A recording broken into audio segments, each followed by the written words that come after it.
Saw, 40cc Craftsman, nothing spectacular. It'll work for this. This is my go bag for chainsawing. It has everything in there that I need for tool wise. I usually, carry a flat file. Get you adjusted here. The tools, I keep all my steel parts in here for my 362. I keep all the chains in there for that because I do not have a case for that chainsaw. I also keep these in there. These are my wedges. They are made out of ash and pine, just scraps that I had laying around.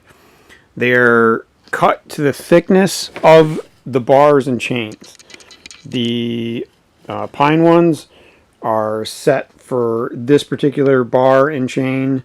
The ash is set for the 362. So I don't use the pro wedges or any of that stuff. I find it's just cheaper and easier to make your own wedges.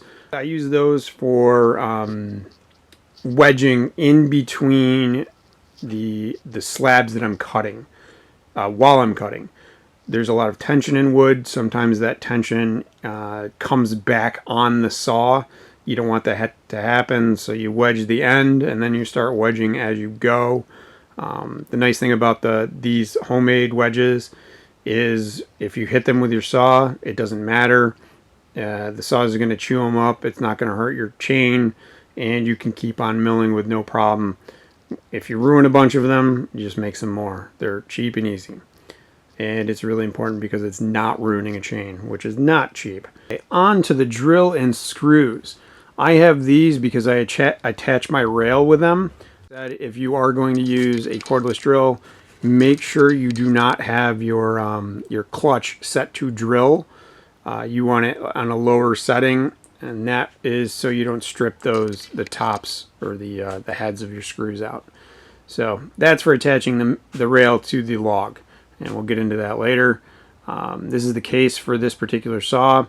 I have boxes of chains. I keep extra chains with me, mostly just because of time.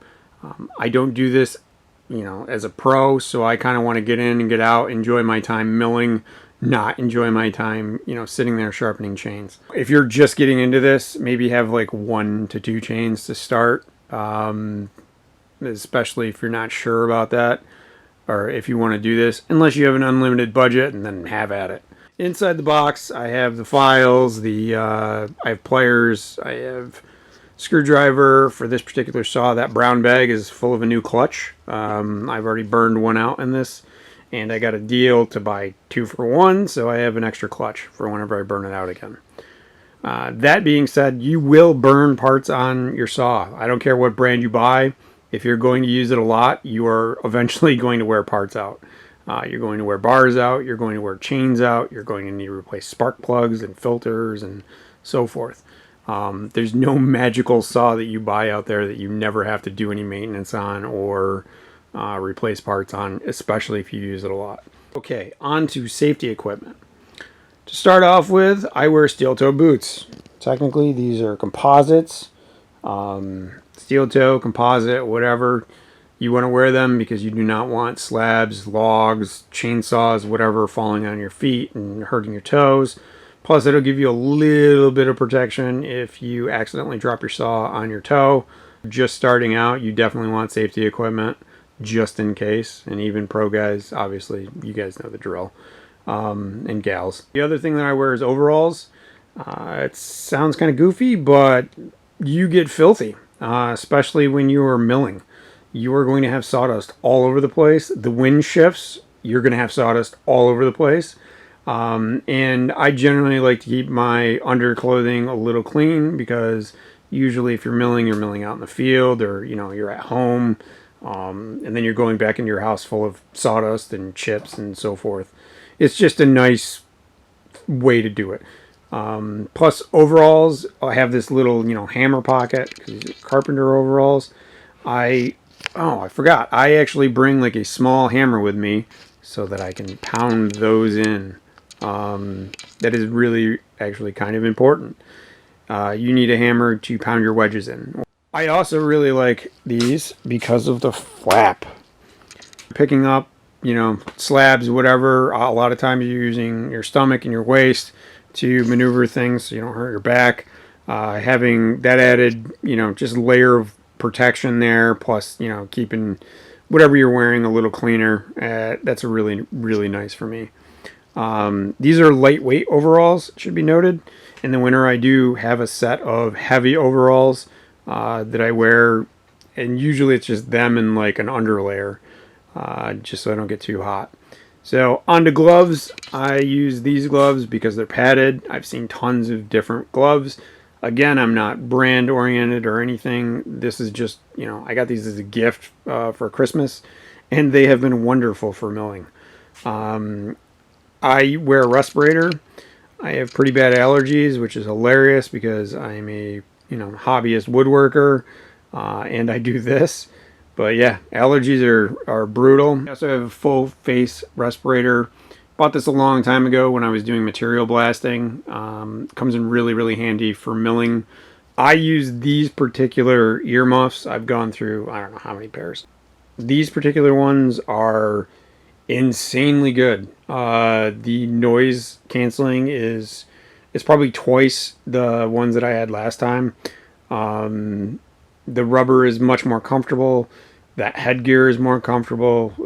You know, again, not promoting the brand. I mean, obviously I'm kind of promoting like the design, etc. But for me, these have been awesome. They are, I think these are 30 decibel. Like they'll pull out 30 decibels of sound. And when you're running a chainsaw, that is really, really important. Especially with the larger saws that scream like banshees. So I don't have a helmet with a mesh mask. I don't do a lot of limb work. I'm not out in the woods a lot.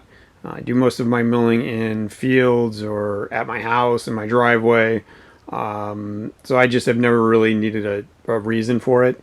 If you are milling out in the woods or you're doing a lot of limb work, I suggest getting one. Any of the arborists will tell you, you know, horror stories of people without wearing one, the things that happen. For safety reasons, you really should be wearing goggles. When I do the actual milling video, I will wear the goggles just to show you, you know, you can wear them. This particular brand is a semi-anti-fog. Never found a brand that is totally anti-fog. They're going to fog up on you. I don't care what anyone says. Especially if you're wearing a respirator. I have a beard, so that thing does not make a perfect seal.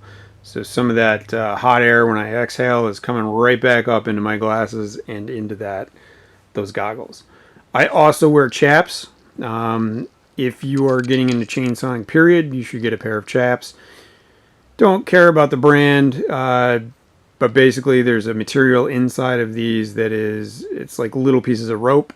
And the way that works, if your chain is running and the chainsaw hits these, that material gets shredded and pulled out and gets stuck in the chain and in the clutch area and so forth, and it'll stall the saw.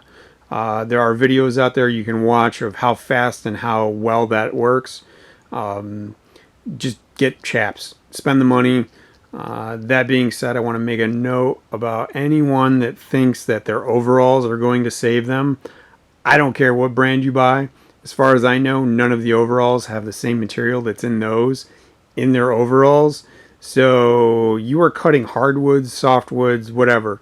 Either way, all of them are harder material than your clothing. So your chainsaw is going to cut through your clothing, and it's going to cut through your limbs quickly. Wear chaps.